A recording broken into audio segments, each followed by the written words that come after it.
Hello, this is Basic Chemistry, 3rd edition, and we are in Chapter 10 on structures and solids and liquids, and we're to Section 4 on attractive forces between particles.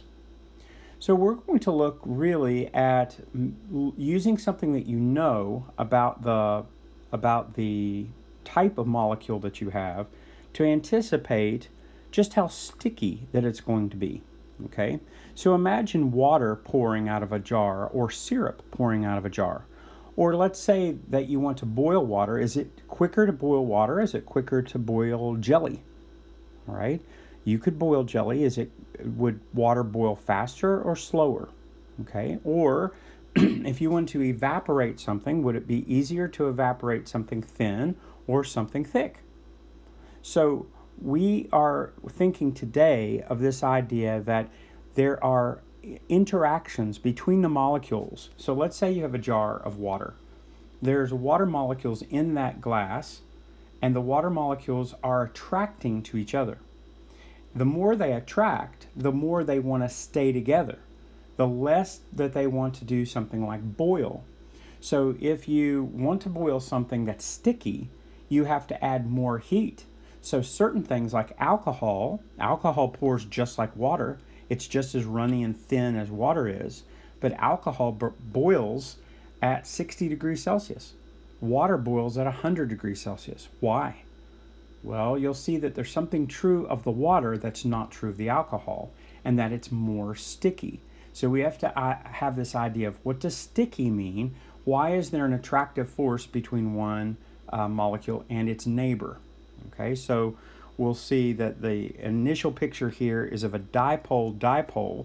We already looked at polar molecules where the chlorine in this case has a higher electronegativity and is pulling on the electron pair, that's the bond between the chlorine and the hydrogen, more than the hydrogen. And since it's closer to the chlorine, that side becomes negative. Since the electron is farther from the hydrogen, that side becomes positive. Well, if you've got a negative side and a positive side, their neighbor, the next door neighbor to that molecule, is either going to be positive towards you or negative towards you. Well, like charges repel. So positives would repel positives, negatives would repel negatives, but a positive and a negative would attract. So there is, in this case, an attractive force between the chlorine and the hydrogen of the adjoining molecule. So there's an attraction, and in order to break those two apart, you have to pay the energy of that attraction. You have to be able to wrench it apart, okay? And you have to add energy to do it. So if there's no attraction, it's very easy to separate. If there is an attraction, you have to add energy equal to that attraction to break it apart. And then if the attraction is stronger than another one, then you would have to add more energy. So the stronger the attractive force, the more energy it takes to break them apart. So the first one we're looking at is ionic. And an ionic bond has a positive, complete separate positive, and a complete separate negative. Positives attract negatives, negatives attract positives. So if you have something like an ionic bond, so let's say you have table salt. You want to put table salt in a glass, put no water in it, just put table salt in that glass and boil it. You want that salt to go completely into gas. All right, so that first of all, you know that table salt's a solid. It would have to melt. Then after melting, it would have to then be given more and more energy to eventually become a gas. Well, it's hard to even think of table salt being a gas in the air. It would have to be a very, very hot situation for there to be so much energy that it would rip apart a positive from its negative, okay, just by temperature, okay? But you could do it.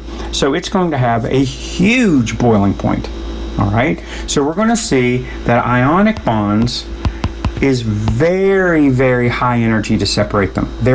They have high attractive forces, strong attractive forces, and since they're strong attractive, if you want to break them apart, they are the stickiest. Think of two magnets, all right? You have a whole coffee can full of magnets all attached to each other. and you want to separate them. Well, you're going to have to put the energy to separate each magnet from each other, whatever energy that takes. If it's attracted strong, you're going to have to pull strong. If it's attracted weak, you pull weak. Okay, but you're still going to have to add energy to separate them. If there's no stickiness at all, they instantly separate. Think of a coffee can full of marbles.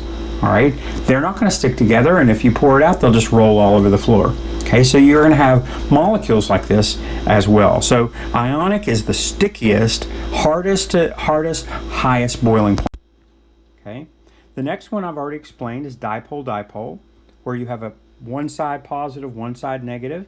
It's not as sticky as ionic bonds, but it is very sticky because you have a positive side and a negative side. And negatives and positives attract each other. That's an attractive bond. Now, I want to give you a specific type of dipole-dipole attraction called hydrogen bonds. And hydrogen bonds is hydrogen attracted to one of these three atoms, a fluorine, an oxygen, or a nitrogen. So if you have a molecule that's got a hydrogen and a nitrogen, or a hydrogen and an oxygen, or a hydrogen and a fluorine, then the hydrogen of one atom, or one compound, one molecule, will form an attraction to the nitrogen, or to the oxygen, or to the fluorine of the adjacent molecule. Okay? And that's very sticky. It's not as sticky. It's not as sticky as ionic, but it is a very strong dipole. In fact, it is stronger than normal dipole-dipole attractions. Okay, so let's do it again. We have ionic, that's the stickiest. Then you have hydrogen bonding, okay, which is hydrogen fluorine, hydrogen nitrogen, hydrogen oxygen. Then you have normal dipole-dipole reactions, okay, where there's a negative side and a positive side next door to another one just like it. All right, so we have a bond that we haven't talked about, and that's covalent bonds. A covalent bond is not as sticky as an ionic bond, but it's actually a bond. All right, think of it. A hydrogen bond is not really a bond. It's just kind of a temporary attraction, almost like a magnet. But a covalent bond is actually putting two together where they're sharing electrons. There's no real share of electrons here. So this is stronger than this one will be. Okay, so you can see this is 100 to 1,000 kilojoules per mole. That's the energy it would take to rip them apart. A hydrogen bond would be 10 to 40, and a dipole-dipole, what you consider normal dipole-dipole, not hydrogen bonding, would be from 5 to 20. So we've got one more than we need to add. Ionic is the stickiest, then covalent is the next, then hydrogen bonding, and then dipole-dipole reactions. Okay, there's one more that we'll have to look at that all molecules share, and that's called London forces, otherwise called dispersion forces, and we'll look at that next. Okay, dispersion forces are every molecule with every molecule. So I want to give you an idea. Let's say you've got a nucleus and you've got some concentric shells of electrons, and you've got a neighboring atom, and it doesn't matter that it's the same or different. Okay, so we've got some electrons and they're all spinning around at the speed of light. Okay, spinning, spinning, spinning, spinning, spinning. If you were to say stop, and at that split second that you said stop, you simply looked and saw where is the average of all the electrons. Is it towards the one side or the other? Okay, well, I've got 1, 2, 3. Okay, I've got 3 on this side and 3 on this side, so this is pretty stable. And this one, I've got more on the right, less on the left. Okay, that means this is more negative, and this is just a little bit less negative because I've got 3 on that side, 3 on this side. Negatives and negatives will repel. So at that split second, negatives repel against negatives. If at one time, okay, you have lots of electrons on this side and very few here, so you end up with this side becoming delta negative, this is becoming more positive, and then next door is a negative, it will at that very split second slightly attract. So if at any split time moment in time you have the neighboring atom has more electrons on the far side, okay, so that it becomes positive, it might attract to the negative side of the neighboring atom. So this is called London forces or dispersion forces. They're extremely weak, really weak, much weaker than dipole-dipole. Okay, they are nonpolar molecules. So this would be any molecules at all, even if they're holding on perfectly equally. Okay, say two bromines. Well, they're going to exactly share that electron in the middle. It's not polar, so it's not one side or the other, but at any one moment, you could have more electrons on one side than another. That makes that side negative, the other side becomes positive, and then at that split second, you could have a little bit of a tug. Okay? Now, at the very next split second, you might have something backwards or obvious. So they all cancel each other out, but at any moment, you are going to have a little bit of a tug called dispersion forces, also called London forces. All right, so here's our full example. You're going to have ionic. Okay, then the next stickiest is covalent. The next stickiest is hydrogen. The next stickiest is dipole-dipole, and then London forces at the bottom. So these are the smallest traction, then a little bit stronger, a little bit stronger, a little bit stronger, most strong. Okay. Now, what if you have something like this to where there's no, there isn't necessarily going to be a dipole-dipole, or there's no nitrogen and oxygen or fluorine, so there can't be hydrogen bonding. It's not ionic because it's all nonmetals. Okay, which one of these is going to be the stickiest? Okay, they're all, the only thing they have in common is they all have London forces. Okay, well, do you see I only have a small number of atoms in that molecule, so at any one time you could have less or more electrons on the left and less or more electrons on the right, and it could form a positive or negative and do a little tug to its neighbor. Okay, but do you see in something long like this, I've got lots of more chances for there to be negatives on one side and less negatives on the other. Okay, since it's longer, there's more atoms. That means there's more chances for electrons. There's electrons in every atom. There's more electrons that could be on the left or could be on the right.